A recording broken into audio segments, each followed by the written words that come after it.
ছেলেবেলায় এক বৈষ্ণবী তার আগমনী গান হঠাৎ থামিয়ে বলেছিল, শুক্লা দ্বাদশের দিন অন্তরাটুকু শুনিয়ে যাবে। তারপর কত অমাবস্যা চন্দ্রভোগ পার হয়ে গেল, সেই বৈষ্ণবী আর এলো না। মামা বাড়ির মাঝি নাদের আলী বলেছিল, বড় হও দাদা ঠাকুর, তোমাকে আমি 3 প্রহরে বিল দেখাতে নিয়ে যাব। সেখানে ভর দুপুরে পদ্মপাতায় সাপ আর ভ্রমর খেলা করে। নাদের আলী, আমি আর কত বড় হব?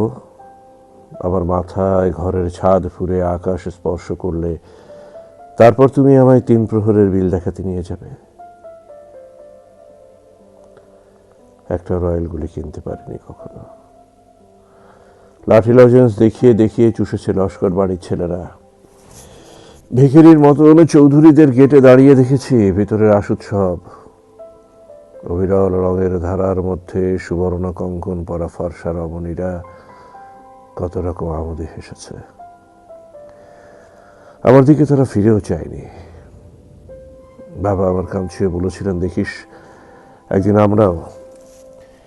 আমাদের দেখা হয়নি কিছুই, সেই রাস উৎসব, লাঠি লজেন্স আমায় কেউ ফিরিয়ে দেবে না।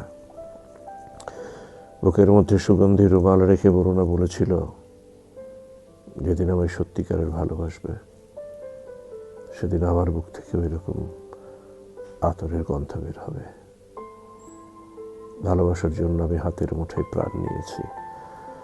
দুরন্ত ষাঁড়ের চোখে বেঁধেছি লাল কাপড়, বিশ্ব সংসার তন্ন তন্ন করে খুঁজে এনেছি 108টা নীলপদ্ম।